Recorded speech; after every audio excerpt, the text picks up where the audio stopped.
그렇게 해주셔야 본인 블로그도 활성화가 돼요. 자, 오늘 내용 진행하도록 하겠습니다. 매주 금요일은 경영전략 수업을 합니다. 네, 경영전략. 오늘 내용은 5강입니다.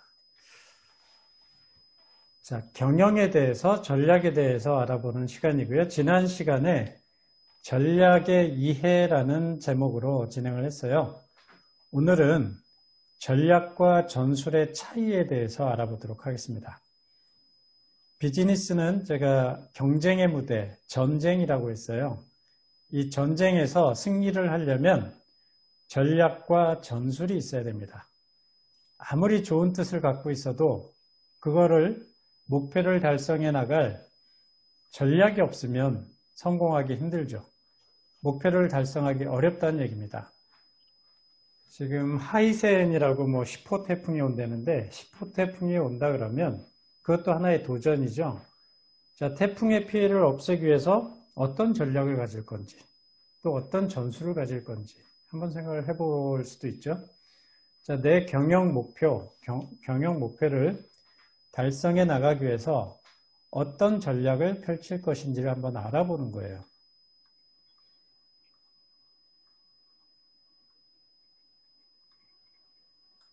네, 그래서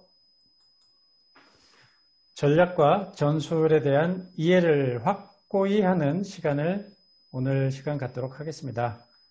네, 질문 있으신 분은 음소거를 해제하시고 질문해 주시면 됩니다. 제가 음소거 했나요? 네, 모두 음소거를 하고요. 질문 있으신 분만 해제를 하고 질문을 해주시면 되겠습니다. 자, 전략과 전술의 차이인데요. 우리 VMOS라는 걸 했어요. VMOS, 비전, 미션, 그 다음에 오브젝티브. 비전이 먼저 있어야 되고 그 비전을 달성하기 위해서 반드시 해야 되는 사명을 정해야 됩니다. 그 다음에 경영 목표, 그 목표를 달성해 나가기 위한 전략을 세워야 되는데 전략과 전술의 차이를 확실히 알아야 되는데 전략이 뭔지 전술이 뭔지 개념 없이 경영을 하시는 분이 있어요. 네, 전략이라는 것은 책임자들, 우두머리들, 장군들, 사장들이 짜야 되는 게 전략입니다.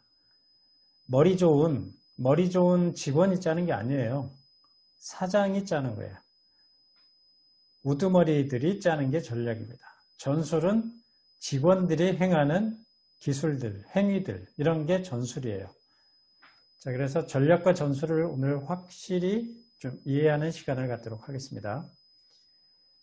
우리 보물섬을 제가 예로 들었었죠. 보물섬. 이 보물섬에서 보물을 찾는 것이 목표예요. 경영 목표죠. 자, 이 보물을 손에 쥐는 게, 습득하는 게, 취득하는 게 목표인데 이 보물이 담겨 있는, 숨겨져 있는 곳으로 가는 길이 세 갈래가 있어요. 정면으로 가서 얻는 방법. 이 길이 가장 빠른데 여기는 맹수들이 우글우글합니다. 사자나 하이에나 이런 맹수들이 우글우글하는 그런 길을 통과해야 돼요. 그 다음에 꼬불꼬불한 산길을 통해서 가는 길이 있어요. 아주 꼬불꼬불 이런 길이 있고 폭포가 하나 있는 길이 있어요. 자, 장군이라면, 우두머리라면 어느 길로 가야 될지를 선택하는 게 전략이에요. 방향성을 갖는 게 전략이라는 거예요. 자, 이거 매우 중요합니다. 나는 아주 좋은 신발이 있다. 그런데 이 신발이 있다 그래서 사자나 하이에나가 있는 곳을 지나가면 먹잇감이 되겠죠. 보물을 취득하기 전에 먼저 본인이 희생이 되겠죠. 좋은 신발이 있다 그러면 꼬불꼬불한 길을 통해서라도 가야 되는 거예요. 그죠? 내가 폭포를 건널 밧줄이나 사다리 같은 게 있다. 그러면 다른 폭포 있는 길로 가는 게 낫죠. 나에게 총과 이 맹수들을 해칠 수 있는 무기가 있다 그러면 빨리 갈 수 있는 최단 코스로 가는 게 올바른 전략입니다. 올해는 아마도 80만 개 이상의 사업자, 자영업자들이 폐업을 할 가능성이 높습니다. 그 많은 사람들이 망하는 이유는 코로나 사태도 있고 여러 외부적인 요인도 있지만 전략을 잘 못 짜서 망하는 경우 대부분이 그렇습니다. 자, 태풍이 온다 그러면 태풍을 그 피해를 줄일 수 있는 전략을 갖고 있어야죠. 자, 이 사업을 할 때 내가 경영 목표가 정해져 있다 그러면 경영 목표를 달성할 가장 현명한 방법, 옳은 방법을 선택해야 되는데 총이나 칼을 갖고 있으면서 이 험한 산길을 간다거나 아니면 폭포를 건널 수 있는 사다리가 있는데 이 맹수들이 우글우글하는 다른 코스로 간다거나 네, 이렇게 방향을 잘못 정해서 망하는 경우들이 많습니다. 제가 누누이 말씀드렸죠. 상품이나 서비스가 나빠서 망하는 경우 별로 없습니다. 전략이 없어서 망하는 거예요. 자, 전략은 어떠한 방향을 선택할 것인가, 옳은 방향을 선택하는 게 전략이고 전술은 그걸 행위하는 거예요. 행하는 것.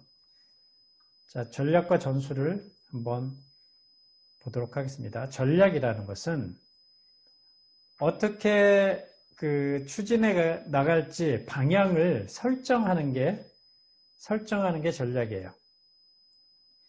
내가 북한산 정상 100군데를 정복하겠다라는 목표가 있으면 100군데를 정복하는 그 코스는 여러 가지가 있습니다. 북창동에서 올라가는 방법, 평창동에서 올라가는 방법, 또 정릉에서 올라가는 방법, 우이동에서 올라가는 방법, 장흥 쪽에서 올라가는 방법, 여러 코스가 있죠. 어느 코스로 갈지를 설정하는 것, 이게 전략이에요. 그 다음에 전술은 그걸 행할 때 내가 장흥 코스로 간다 그러면 어느 지점까지 어느 속도로 어떻게 가겠다라고 행하는 것, 이게 전술이죠. 그래서 전략은 설정한 방향의 효과를 보는 겁니다. 이게 효과적으로 빨리 100군데까지 올라가는 방법이야 라고 정하는 것, 이게 전략이고, 효율이라는 것은 정한 방향, 전략에 대해서 얼마나 효율적으로 활동할 것인가를 정하는 거예요. 자, 그래서 전체적인 방향을 정하는 게 전략이고요. 그거를 행하는 게 전술입니다. 쉽게 말하면 올바른 방법, 옳은 일을 수행하는 것, 이게 전략이고 그 일을 올바르게 효율적으로 수행하는 게 전술입니다. 자, 전략이라는 것은 머릿속에 있는 생각, 지혜예요. 전술이라는 건 행위입니다. 어떤 식으로 해야 이게 효율적인지, 동영상 마케팅을 하는 게 효율적인지, 모바일 마케팅을 하는 건지, 전단지를 뿌리는 건지, 인쇄를 해서 뭐 이런 전술은 전략을 수행하는 개념입니다. 그래서 전략은 자원을 육성하는 거고 전술은 활용을 하는 거다라는 건데 조금 개념적인 부분이라 이해가 어려우실 것 같아서 우리 성공 실천의 실제 회원의 사례를 들어서 설명드려 보겠습니다. 신갑수 대표님이라고 중국집을 운영하시다가 중국집 운영하다가 지금 부동산 중개업 해서 월 3천만 원 이상씩 이렇게 수익을 올리시는 분이 있어요. 실천에 2번 들었습니다. 2번. 2014년인가 한번 듣고 2019년인가요? 네, 2번 들었어요.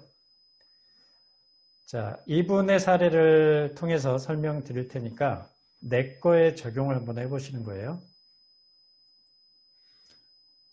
자, 지금은 중국집 전문 부동산을 하고 계십니다. 이분의 사례를 가지고 전략과 전술에 대해서 한번 생각을 해보시고 나는 어떤 전략을 가지고 어떤 전술적인 행위를 할 것이다를 정하셔야 됩니다. 자, 이분은 어려서부터 사회에 뛰어들어서 학력은 높지 않습니다. 배움은 짧으신데 일단 생활이 중요해서 생계가 중요해서 사업 현장에 굉장히 어린 나이에 뛰어들었습니다. 중국집 주방장 출신이에요. 중국집 음식점에 취업을 해서 주방장 일을 했었는데 중국집 그 종업원으로 있다가 중국집을 차렸어요. 중국집을 차렸는데 이 중국집을 차려놓기까지는 했는데 손님을 많이 받지 못해서 경영이 어려워졌습니다. 경영 상황이 어려운 상황인데 어려운 이유가 고객이 찾아오지 않아서죠. 중국집을 찾아오지 않아서 생각을 합니다. 어떻게 하면 이 중국집을 잘 운영해 나갈까? 그 원인은 맛에 상품에 두지 않고 고객에 뒀던 거예요. 내가 아무리 이 정성을 다해서 짜장을 만들고 해도 와서 먹어주는 고객이 없으면 아무 의미가 없다. 해서 몸으로 깨우친 겁니다. 경영에 가장 중요한 게 손님을 많이 모으는 것이다. 네, 그래서 고객이 찾아오는 것을 기다릴 수가 없는 거예요. 본인이 고객을 찾아 나섭니다. 오토바이 한 대 들고 지금 오른쪽에 오토바이 하나 보이죠? 이 오토바이 가지고 지금 꽤 돈을 많이 벌고 있어요. 고객이 찾아오기만을 마냥 기다리지 않고 본인이 고객을 찾아서 다닙니다. 스티커를 만들어서 중국집 스티커를 만들어서 여기저기 뿌리고 다니는 거예요. 그러다가 이분이 일했던 곳이 일산 쪽인데 당시에 일산이 막 신도시 들어서고 건설 현장이 많은 거예요. 네, 건설 현장을 이렇게 누비고 다니면서 생각을 합니다. 저 사람들이 일하는 사람들이 다 우리 집 와서 짜장면 시켜 먹으면 참 좋겠는데 하는데 건설 현장에서 빠져나오기가 힘들죠. 다 또 한밭집부터 해서 그 현장에 식사하는 곳이 있습니다. 저 고객들을 내가 어떻게 데려올까 고민하다가 땀을 뻘뻘 흘리면서 일을 하는 사람들을 보고 이 사람들에게 내가 생수를 좀 얼려서 좀 제공을 하자. 이런 생각을 갖게 된 거예요. 고객을 모으기 위해서. 그래서 건설 현장마다 돌아다니면서 밤새 얼려놨던 생수통을 전달합니다. 수고 많으십니다. 차가운 음료 하나 드시면서 하세요 하고 생수통을 건네는데 그 생수통에 중국집 스티커가 붙어 있는 거예요. 네, 생수통을 건네면서 시간 나시면 배고프실 때 저희 중국집 찾아주세요. 일 끝나고 술 한잔 하실 때도 우리 집 찾아주세요 하고 말을 건넵니다. 자, 이 스티커를 보고 생수통, 고객이 원하는 걸 줬죠. 고객이 목이 마르니까 이 물을 마시면서 자세히 봅니다. 이 양장피에 소주 한 잔? 이런 걸 보고서 일 끝나고 이 집을 찾아온다든가 아니면 오늘은 그냥 주문해서 먹자. 이런 식으로 생각을 해서 주문이 늘어나죠. 그런데 그 주문이 엄청나게 늘어나면서 이 집이 활성화가 됩니다. 이 집이 활성화가 되는데 배달이 많다 보니까 배달 직원들을 많이 쓸 수밖에 없었어요. 중국집으로 고객들이 찾아오는 것은 숫자가 적은데 배달 주문이 많은 거예요. 그래서 젊은 학생들, 아르바이트도 그 당시만 해도 지금처럼 배달 시스템이 아주 잘 돼 있었던 건 아니고 또 그렇게 보험 가입이나 이런 걸 잘 해줬던 게 아니에요. 오래전이죠. 자, 그런데 주문이 엄청나게 폭주하면서 잘 돼서 나날이 성장하고 있던 이 중국집에 위기가 찾아오는데, 그 위기는 배달하던 이 젊은 친구 2명이 교통사고로 한 명이 죽어요. 네, 교통사고를 당해서 한 명이 죽고, 이분이 큰 상식이 있었던 게 아니라 이 보험 같은 게 좀 미비돼 있고 해서 그동안에 중국집에서 벌었던 모든 돈을 이 한 명 죽고 한 명 크게 다치고 했던 배달사원 이 보상해 주는 걸로 다 날리고 맙니다. 네, 그리고 나서 이제 시리에 빠지죠. 열심히 해서 아주 잘 나가고 있었는데, 중국집 본인의 노력과 상관없이 외부적인 요인으로 망하게 돼요. 자, 그동안에 벌었던 모든 돈을 이 배달했던 학생들의 부모님에게 그냥 다 넘겨버리고 본인은 실업자가 됩니다. 그래서 오수 5번인가를 도전해서 이 공인중개사 자격증을 따는데, 네, 굉장히 고생해서 자격증을 땁니다. 땄는데 본인의 언변이나 이런 게 매우 부족해서 또 그 부동산 이 중개업 이걸로 뭔가 새로 활로를 찾아보려고 했는데 쉽지 않은 상황이었어요. 네, 그러다가 제가 중소기업청에서 하는, 중기청에서 하는 창업 패키지라는 그 교육기관으로 선정돼서 교육을 하고 있는데, 무료죠. 80시간을 무료로 교육을 해드리는데 참가자로 이분이 들어오셔서 80시간을 배우신 거예요. 네, 거기서 제가 명함 마케팅을 했던 거를 이분은 다른 거 다 생각이 안 나고 명함 마케팅 하나만 생각이 난대요. 그래서 명함 마케팅을 활용해서 한 달에 10,000장씩 뿌려보자 해서 지금 보이는 오토바이를 끌고 다니면서 성북구, 강북구, 이 중랑구 해서 하루에 월 10,000장씩 뿌리는 걸 목표로 해서 10,000장씩 뿌렸어요. 식당들 잘 안 되잖아요. 네, 식당들 매매, 또 전매, 이런 것 상담해 드리겠습니다 하는데, 처음에는 세분화합니다. 중국집만 상대로 해서 뿌려요. 그런데 중국집을 다 뿌리고 났더니 이제는 식당으로 넓혀지는 거죠. 식당으로 넓히고, 본인이 중국집을 해봤던 사람이기 때문에 중국집은 상담이 너무 잘 되는 거예요.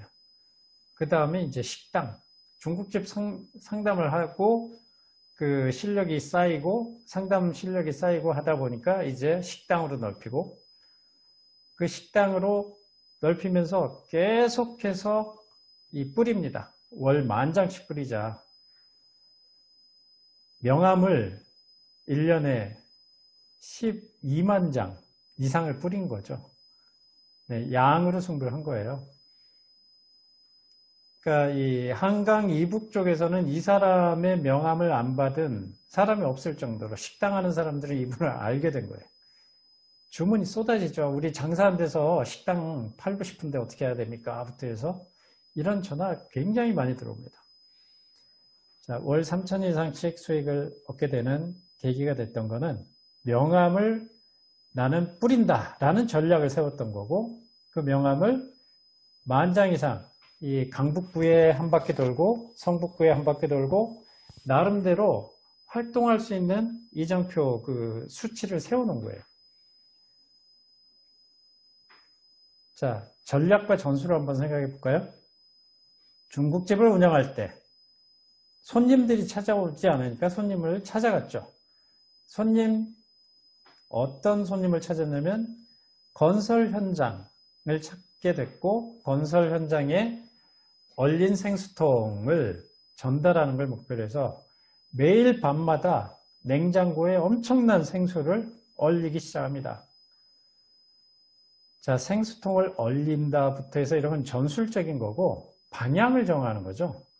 고객들이 좋아할 만한 우리 중국집을 기억하게 할 만한 그런 전략은 스티커를 주는 게 아니라 생수통에 스티커를 붙이는 거였어요.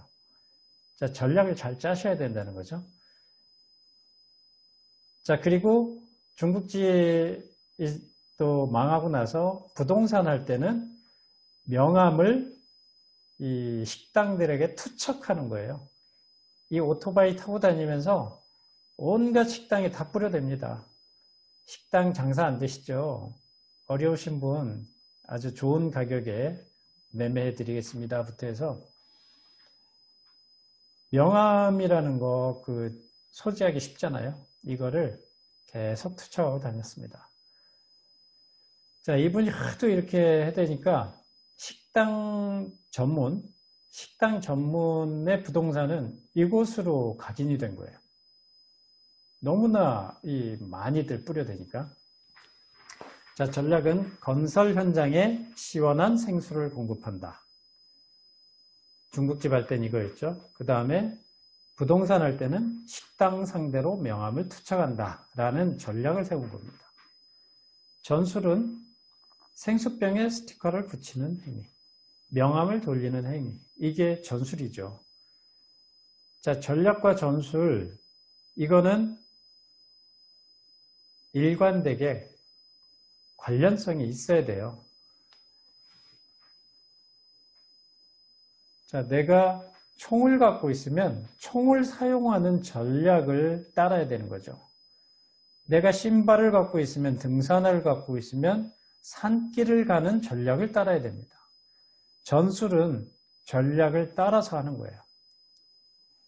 전술은 전략의 하위 개념으로 실행하는 개념입니다. 자, 그런데 보통 사람들이 경영 목표를 달성하지 못하고 망하는 이유는 본인이 갖고 있는 전술적인 부분을 전략에 대입을 해서 전략을 짜야 되는데 전략은 거창한 걸 어디서 배웠어요. 들었어요. 전략과 전술이 시너지를 낼 수 있는 그런 일치되는 부분이 없으니까 전략 따로 전술 따로. 남들이 블로그 열심히 쓰니까 본인도 블로그를 쓰는데 블로그를 쓰는 전략이 뭐냐 이거죠. 전략이 먼저 선행이 돼야 됩니다. 자, 그래서 전략과 전술의 차이를 구분을 할 수 있어야 됩니다. 전략은 효과적인 목표를 달성하기 위한 효과적인 방향을 정하는 거예요. 내가 정릉 코스로 갈지, 평창동 코스로 갈지, 우이동 코스로 갈지, 장흥 코스로 갈지, 이런 코스를 정하는 것. 어떤 목표를 달성하기 위해서 선택하는 길이 전략이고, 길을 만드는 거예요. 전술은 그 길을 갈 때 효율적으로 가는 방법인 거죠. 자, 그래서 이게 충분히 이해가 되는 사례였는지 모르겠지만 이런 사례를 내 거에 적용을 해보는 거예요. 내가 올해 목표가 회원수를 100명 모집하는 거다. 100명 모집하는 거를 어떤 방향으로, 어떤 코스로 모을지를 먼저 정하는, 이 코스가 한번 정해지면 전술은 거기에 따라서 움직이는 겁니다. 온라인으로 방송을 하든지 유튜브 채널을 운영해서 회원을 모집을 할지부터 해서 먼저 방향을 정해야죠. 그 방향이 정해졌다면 그걸 매일같이 실행할 수 있는 하나하나 차근차근 해나가는 실행 파일이 전술이죠. 요거를 확정을 져놔야 됩니다. 자, 전략이란 개념은 다시 한번 설명드리면 싸울 전자, 꾀략자, 지혜략이죠. 싸움에서 이기기 위한 지혜입니다. 지혜. 지혜는 색깔이 없어요. 지혜는 향기가 없습니다. 만질 수도 없고 손으로 잡을 수 없어요. 냄새가 나지도 않습니다. 눈에 보이지 않는다는 거예요. 그렇죠. 머릿속에 있는, 우두머리들의 머릿속에 있는 생각, 장군들, 경영을 하는 CEO들이 나 어떤 방향으로 가서 이 목표를 달성할 거야 라고 정해놓는 거. 이게 전략인 거죠.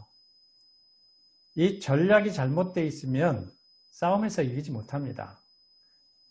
자, 이순신 장군과 원균 장군을 한번 생각해 보세요. 이순신 장군은 전략을 오늘은 이거, 내일은 저거 뭐 기분에 따라서 한 게 아니라 적의 동태를 살피고 적이 어떻게 나올지 이 다 상황 판단을 한 다음에 전략을 구사하죠. 하객진 전법으로 싸움에 임할지, 장사진 전법으로 싸울지, 일자진으로 싸울지부터 해서 이 싸움의 환경을 먼저 파악을 한 다음에 본인이 어떻게 싸우면 유리한지를 전략을 짜는 거예요. 그리고 나서 그 방향이 정해졌으면 그거를 병사들에게 지시를 해서 자, 1차 우리 천자총통을 쏠 거야. 지자총통을 2차로 쏠 거야. 이 대포가 떨어지면 활을 쏠 거야부터 해서 반복해서 이 실행할 수 있는 방법을 훈련을 시키는 게 전술인 거죠. 자, 이런 전략과 전술이 없이 싸움에 임하면 원균 장군처럼 한 방에 망합니다. 그 애써서 만들어 놓은 거북선, 판옥선 전부 불태우고 망하는 거예요. 자, 전략과 전술을 이해를 하셔야 돼요. 전략은 내가 어느 방향으로 갈 건지 올바른 길을 선택하는 겁니다. 회원수 100명을 모집하겠다거나 올해는 이번 달은 3천원의 매출을 올릴 거야 했으면 그걸 올릴 수 있는 올바른 방향을 먼저 정해야죠. 세부적으로 어느 길로 갈지 코스를 정하는 게 전략이고 이거는 눈에 보이지 않습니다. 눈에 보이지 않는 것을 명확히 하려면 그려야 돼요. 도표를. 자, 그래서 유능한 사장들의 그 책상에는 항상 노트와 펜이 있습니다. 이 방향으로 한번 해보자. 이걸로 가자. 이번 달은 이런 전략을 한번 써보자. 늘 고민을 해야 되는 게 우두머리들이 해야 될 일이죠. 올해 목표가 100명의 회원을 모집하는 거니까 이번 달은 이런 식으로 전략을 짜서 추진해보자. 네, 그거를 매일같이 하려면 블로그에 이런 포스팅을 하고 뭐 이 실행 파일, 전술도 병행을 해야죠. 자, 전술은 이거죠. 옷가게에 들어갔는데 옷가게에 그 점원이 말을 아주 잘합니다. 아유, 사장님, 올해는 패션이 이거예요. 이 색깔로 한번 입어보세요. 아주 잘 어울리십니다. 이렇게 화술.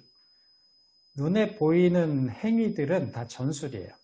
저 사람 참 업무 잘해 라고 할 때 은행에 갔는데 단골 손님이 오니까 여직원이 계속 그 손가락 아래에서는 타이핑을 치고 있으면서 손님 웃으면서 얼굴 보면서 대답을 합니다. 손은 계속 움직이고 있고.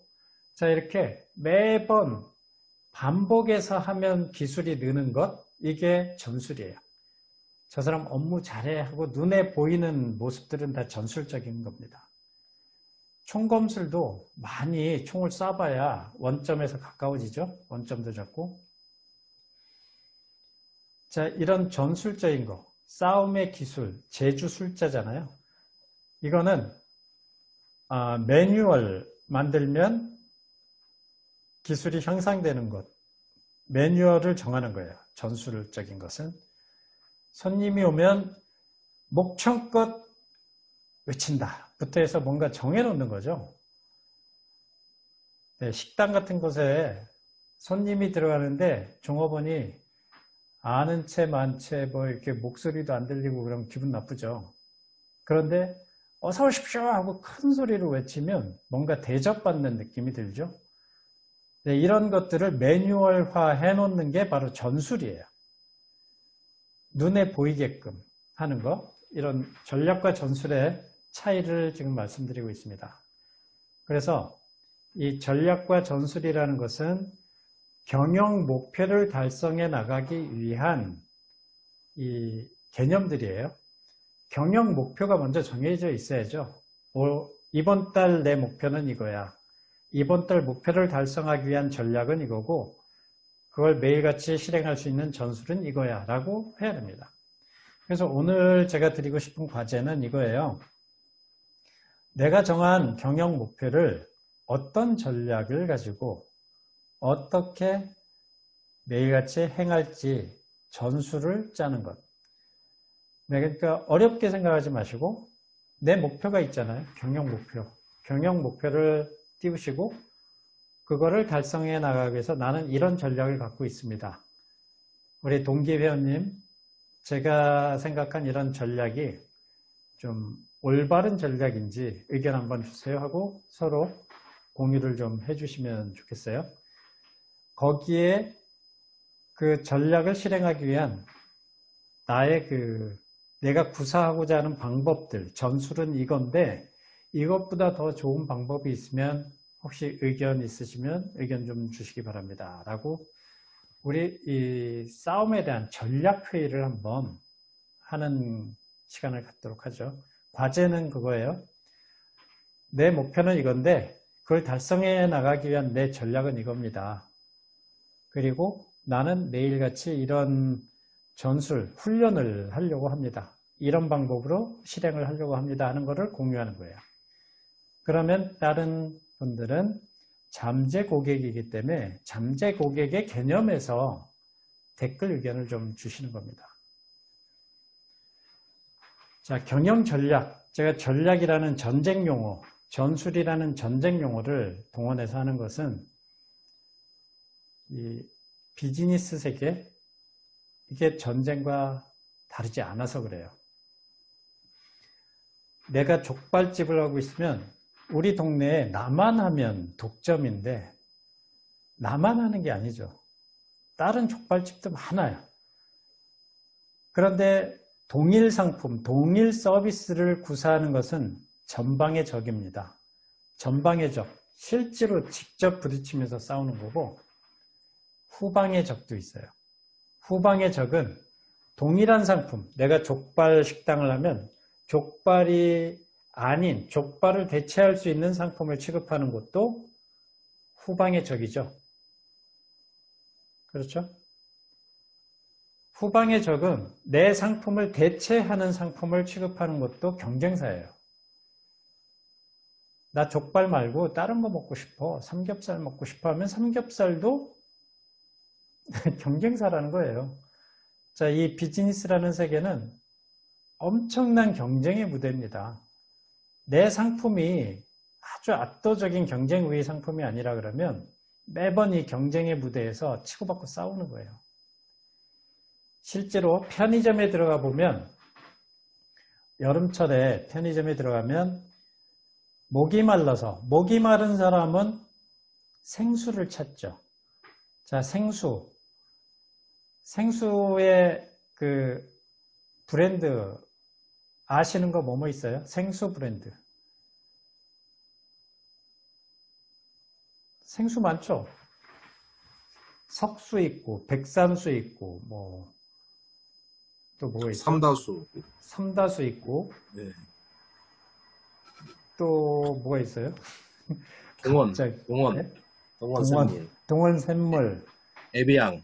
에비앙, 해양 심층수부터 해서 생수 종류가 있죠. 네. 내가 생수를 취급한다 그러면 이런 수많은 브랜드들은 전방의 적입니다. 직접적인 경쟁 상대인 거예요. 내가 족발을 취급하고 있으면 똑같이 족발이라는 상품을 가지고 싸우고 있는 것은 전방의 적이고 후방의 적도 많죠. 목마른 사람이 편의점 가서 꼭 생수만 찾진 않아요. 콜라를 사는 경우 있고 주스를 사는 경우 있고 보리차를 사는 경우 있고 이 후방의 적도 만만치 않게 많습니다. 거기서 내가 압도적으로 이기려면 나만의 독자적인 게 있어야 된다는 거죠. 자, 경영이라는 무대는 사실 그래서 힘든 거예요. 경쟁의 무대이기 때문에 전략과 전술이 필요하다는 겁니다. 자, 그러면 경영 전략이라는 용어부터, 전략은 설명을 드렸지만 경영은 뭐냐 이거죠. 경영. 대학교에서 이런 얘기 하나도 안 해요. 경영학과 교수조차도 이런 얘기 안 합니다. 경영이 뭔 뜻이요 하면 뭐 매니지먼트 어쩌고저쩌고 이상한 얘기만 해요. 핵심을 벗어난 얘기만 합니다. 자, 경영의 경자는 이게 무슨 경이죠? 기울경, 영은, 운영할 영. 그래서 뭔 뜻이에요? 자, 경영의 경자에 대한 이해를 하셔야 됩니다. 이 똑같은 경자를 쓰는 게 성경이라고 있어요. 성경. 교회 다니시는 분은 다 알죠? 바이블.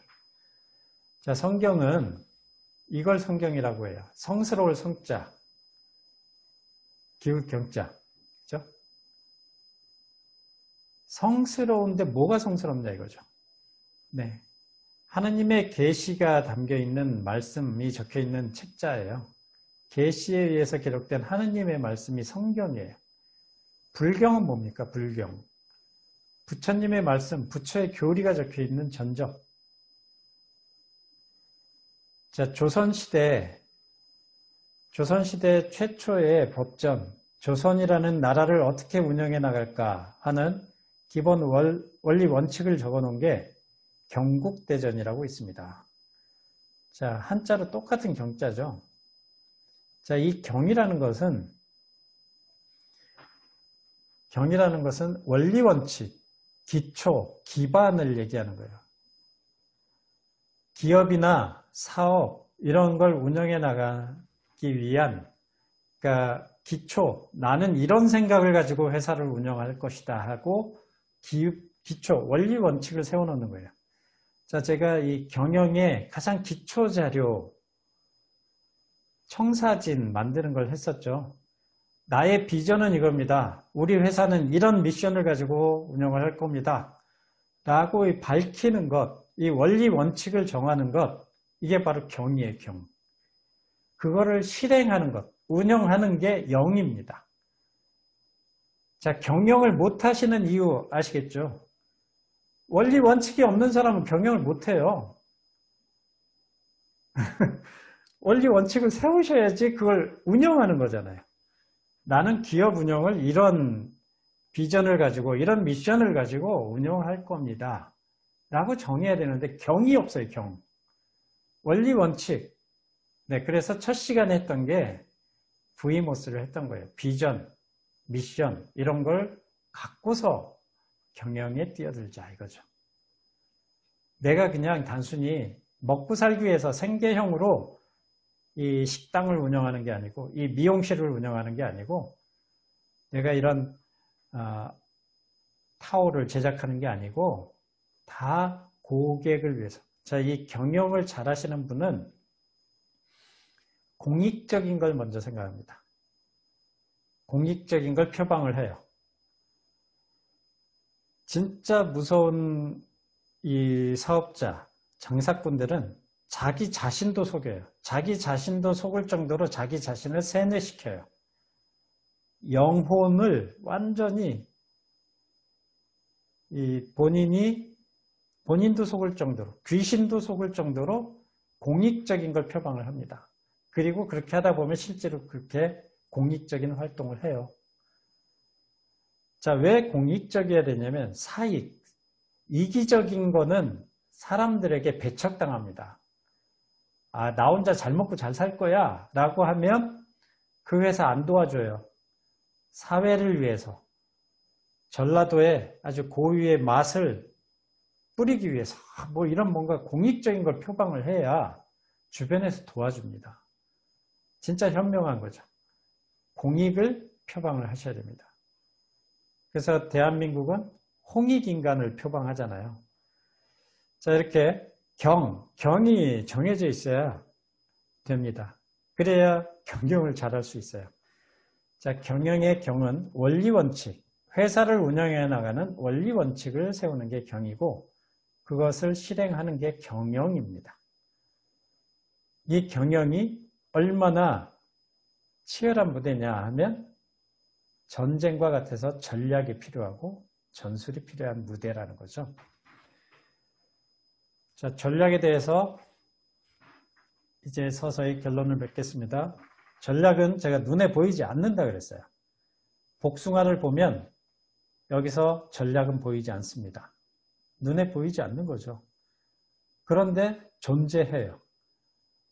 복숭아의 씨앗, 복숭아를 존재하게 해준 씨앗이 전략이고 이 겉에 불그스레한 모습들은 전술인 거죠. 이 표현을 하자 그러면.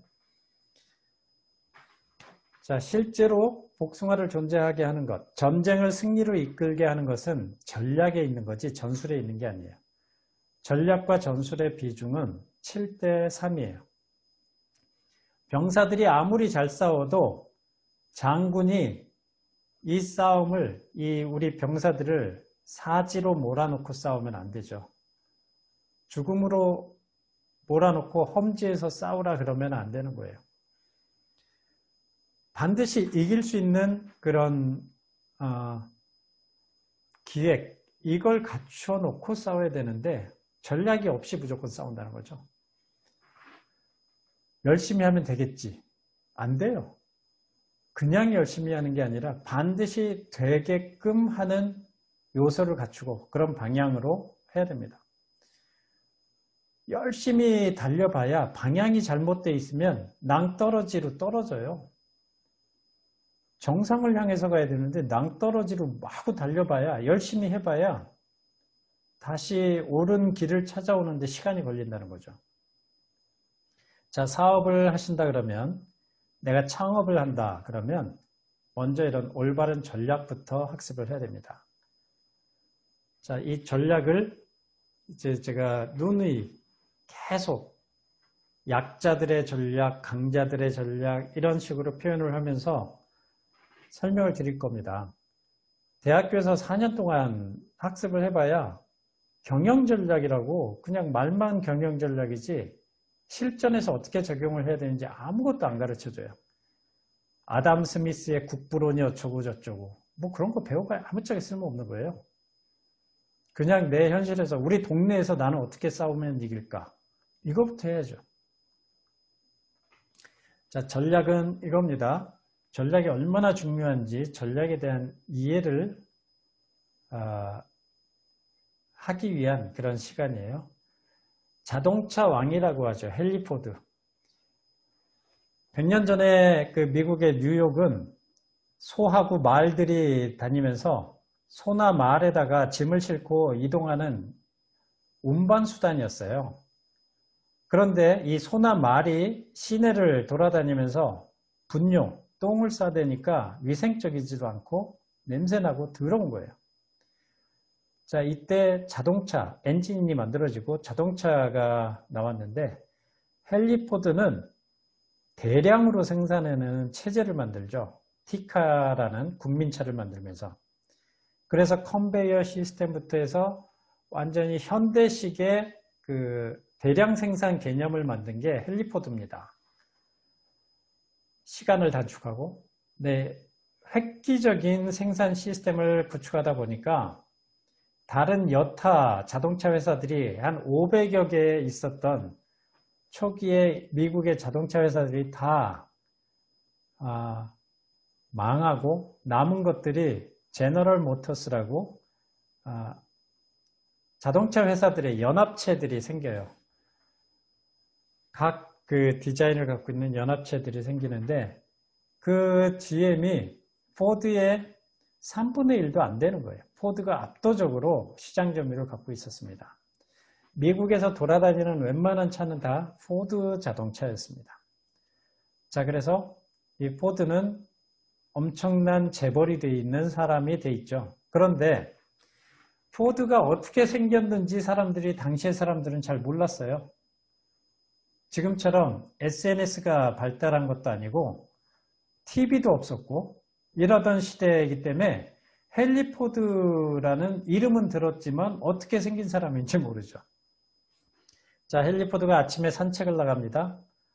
조용히 이제 산책을 혼자서 나가는데 보니까 자동차가 고장난 자동차를 세워놓고 운전자가 낑낑 매고 있는 거예요. 이 고장을 어떻게 수리해야 될지 몰라서. 보니까 포드 자동차인 걸 보고 흥미를 갖고 지켜봅니다. 과연 저 운전자가 우리 회사의 차를 잘 고치나 이렇게 물끄러미 서서 산책을 멈추고 계속 지켜봅니다.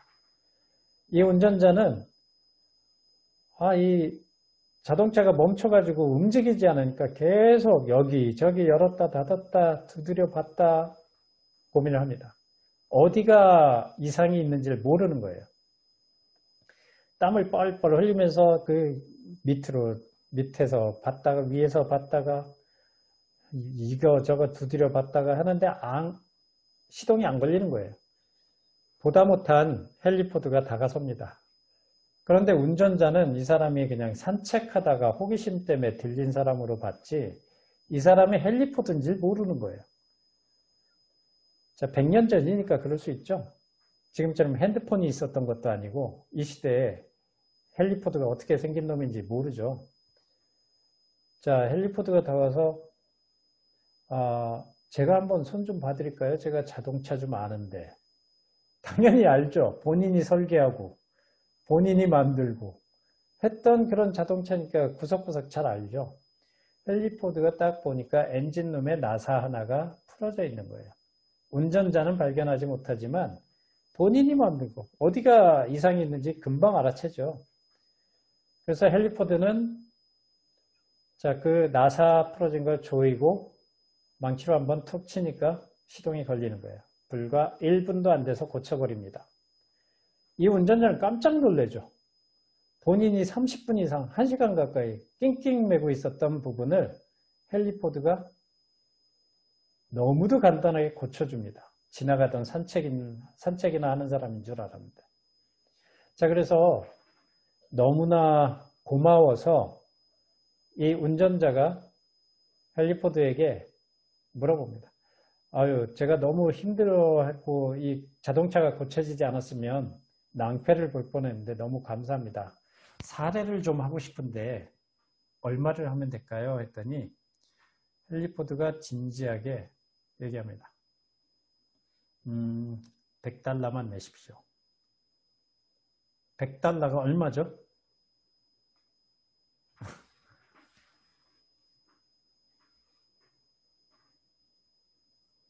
지금 한 1200원 하나요? 1달러가? 그러면 한 12만 원 돈이죠? 12만 원만 내십시오 라고 했더니 운전자가 깜짝 놀래요. 설렁탕 값이나 이렇게 생각했는데 12만 원은 너무 비싼데? 라고 생각합니다. 당연히 그렇겠죠. 자기가 보니까 딱 1분도 안 돼서 뚝딱뚝딱 하더니 고쳤는데 12만 원. 1분에 12만 원을 달라 그러면 황당하죠. 고맙긴 한데. 자, 그런데 그건 좀 과한 것 같은데요 라고 얘기를 하니까 헨리 포드가 완전히 정색을 하면서 메모장에 청구서를 적어냅니다. 자, 헨리 포드가 적어낸 청구서는 이렇습니다. 당신이 얘기한 뚝딱뚝딱 1분도 안 돼서 한 이 행위는 1달러도 안 됩니다. 1달러. 나머지 99달러는 뭐냐면 어디가 어떻게 고장난지 그걸 알아낸 값입니다. 자, 이거 자동차를 그만큼 설계하고 그만큼 애착을 가지고 만들어 왔기 때문에 알아내는 값이죠. 자, 우리는 이래요. 내 경영의 상태가 어디가 어떻게 문제가 있는지를 모르고 그저 열심히만 합니다. 고장난 자동차를 수리하려고 하는 운전자처럼 어디를 손봐야 될지도 모르면서 무조건 열심히만 하려고 해요. 자, 이 1달러는 전술의 값이에요. 행위의 값입니다. 그렇지만 99달러는 전략의 값이에요. 어디가 어떻게 고장났는지를 알아낸 거예요. 비즈니스를 하면서 이런 전략도 없이 싸움에 임하는, 그저 열심히만 하면 된다 라는 생각을 갖고 있어요. 그래서 고쳐집니까? 내 비즈니스에 고장난 이 혈에 막혀있는 부분이 뚫리냐 하면 그렇지 않아요. 알아야 된다는 거죠. 이게 올바른 전략인지 잘못된 전략인지. 전략의 가치를 모르고 그 눈에 보이지 않으니까 그냥 뭐 좋은 말 한번 들었습니다 하고 끝내면 안 된다는 거예요. 너무나 오랜 세월을, 오랜 그 고민을 해서 알아낸 그 값인 거예요, 사실은. 자, 대박집 사장님이 그 대박집이 되기 위해서 아주 핵심적인 요소, 본인만이 알 수 있는 거를 알려주면 거기에 대한 그 가치를 인정을 해야 되는데, 요즘 사람들 좀 그게 부족하죠.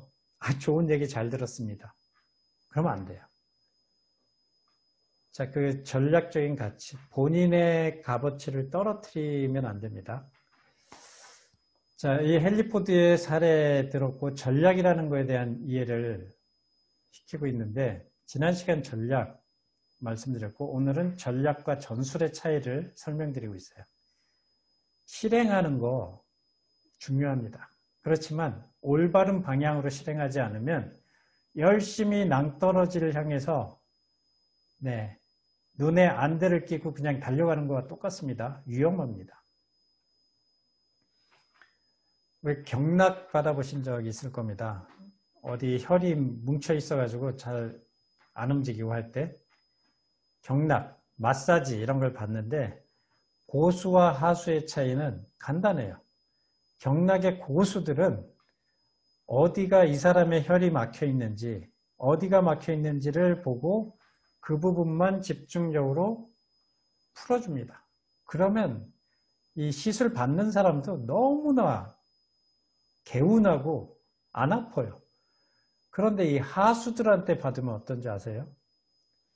이 시술하는 사람이 땀을 뻘뻘 흘리면서 여기저기 막 주무르고 있는데 받고 나면 오히려 더 아파요.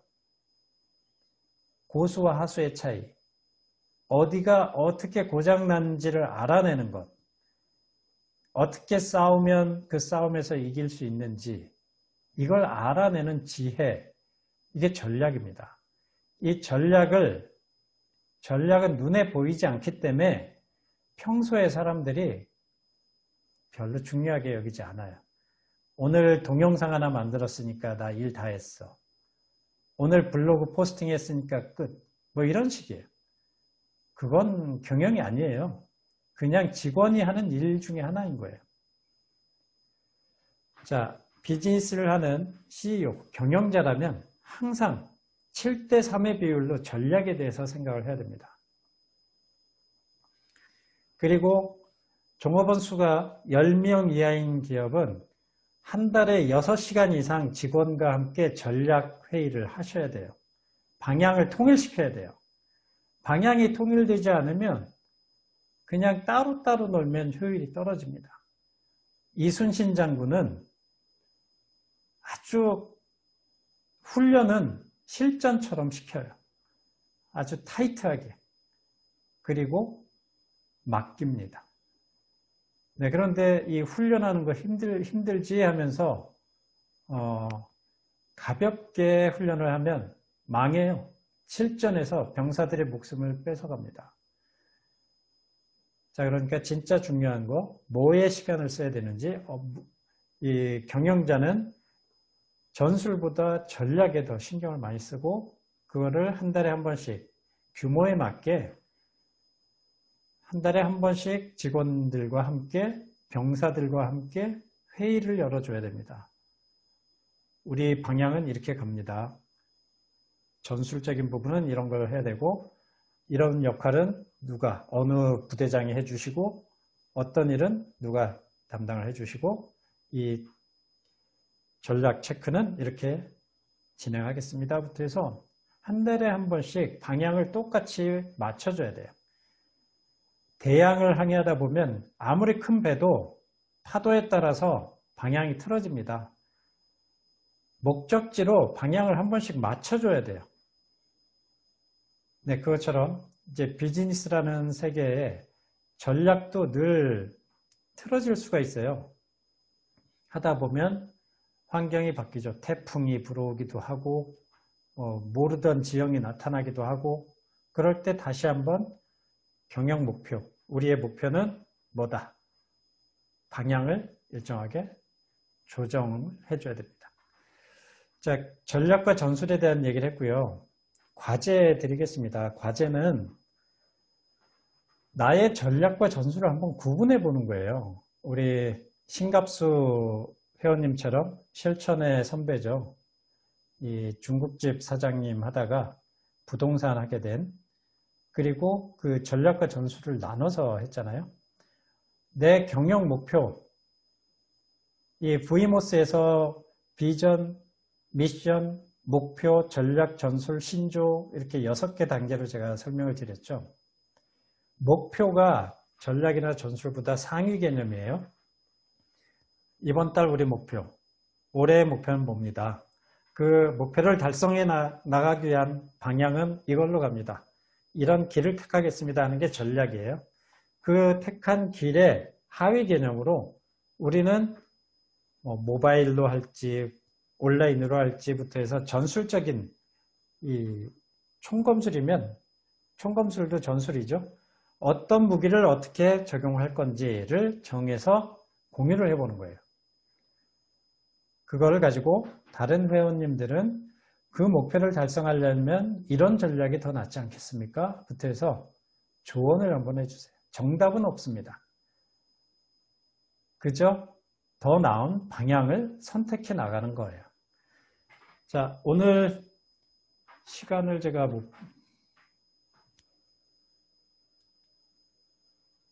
시간 57분이네요. 오늘의 과제 전략과 전술을 구분해서 생각해 보자 하는 거였고, 전략은 우두머리들, 장군들이 짜는 겁니다. 전술은 병사들, 직원들이 행하는 거예요. 전략과 전술의 비중은 7대 3이에요. 전술이 아무리 좋아도 전략이 잘못되어 있으면 성공하지 못합니다. 그래서 이 전략, 전술을 장군과 병사들이 회의를 해야 돼요. 이거를 공유를 해야 됩니다. 자, 오늘은 전략과 전술에 대한 얘기를 했는데 어떠셨는지 모르겠습니다. 질문이 있으면 질문을 좀 받고 마치겠습니다.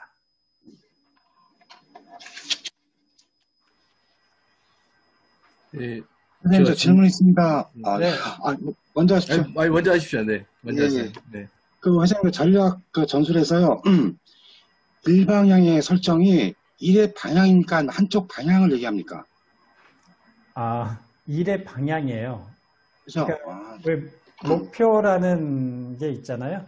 그 목표를 달성해 나가기 여러 코스들, 방향이 있어요. 예. 남쪽으로 갈지 서쪽으로 갈지부터 해서 방향을 정하는 게 전략인 거죠. 일을 진행해 나갈 방향. 예. 알겠습니다. 예. 네. 김광영 대표님. 네네. 실제 시장 점유율 1위 업체가 있습니다. 네. 네, 제가 그 1위 업체를 넘어서고 싶은데, 네, 어떤 전략을 펼쳐야 될지. 네. 물론 차별화, 세분화, 집중화가 있는데, 이걸 어떻게 전략을 펼쳐야 될지 이게 가늠이 잘 안 됩니다. 자, 1위 업체인데 1위라고 다 강자는 아니에요. 왜냐하면 네. 2위하고 격차가 네네. 2배 이상 되지 않으면 강자가 아니고요. 모두가 네. 약자일 때는 네. 누가 더 차별하고 독자화하느냐가 승패를 가릅니다. 근데 한쪽 지역은 네. 제가 직영점에 있는 곳은 그 업체가 강자입니다. 네. 2배 이상 차이 나는 것 같아요. 예. 네. 자, 그러면 강자의 강점을 먼저 알아야 되고요. 강점을 뒤집으면 약점이 보여요. 강점. 예, 그 바카스하고 제가 비타 500 사례로 상품 전략에서 말씀드린 것처럼 바카스의 강점은 의약품이었어요. 의약품의 강점은 약국에 강한 건데 약국이 아닌 부분은 약한 거예요. 자, 그래서 비타 500이 노린 것은 약국이 아니라 일반 편의점 이런 곳을 노렸죠. 강자와 약자가 강자를 이기려면 강자의 강점을 분석하고 그 이면을 보면 약점이 보여요. 네, 그러니까 본점이 있는 곳에 족발집의 강점이 뭔지 그 강점과 약점을 보고 약점 부분을 공략하는 겁니다. 이게 보이지가 쉽게 보이지. 왜냐하면 거기는 이미 이제 브랜딩이 어느 정도 돼 있어서 이게 참. 그리고 유통 구조망도 저희랑 거기도 홀 포장 배달, 우리도 홀 네. 포장 배달.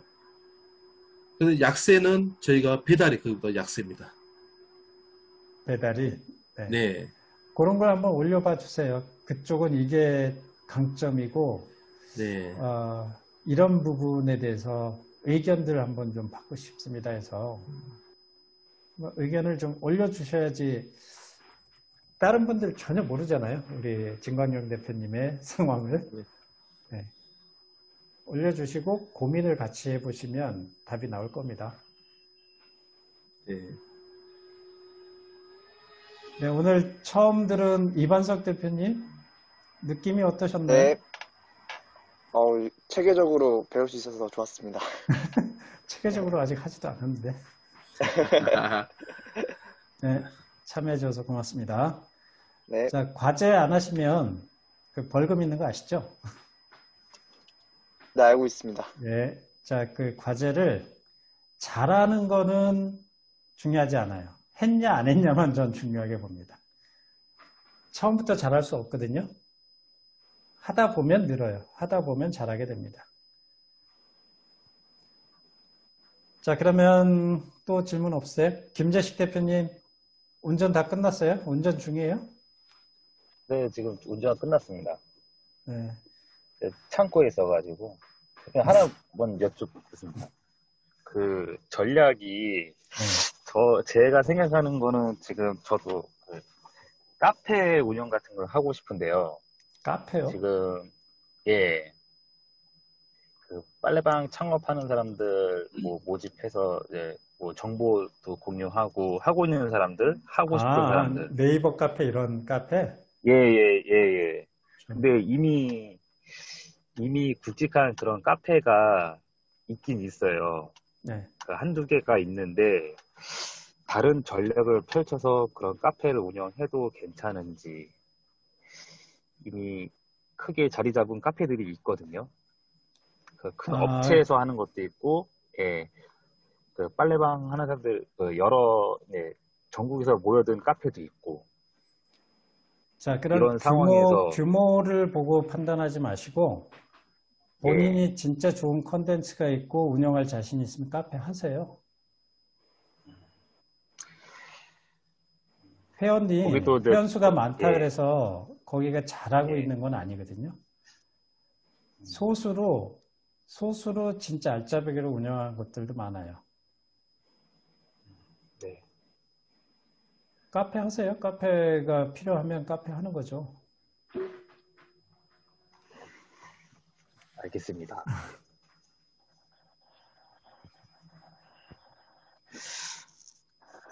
질문이 없으신 것 같아서 오늘은 여기까지 하겠습니다. 수고 많으셨습니다. 네, 수고했습니다. 네, 감사합니다. 고맙습니다. 고맙습니다. 수고하셨습니다. 그렇습니다.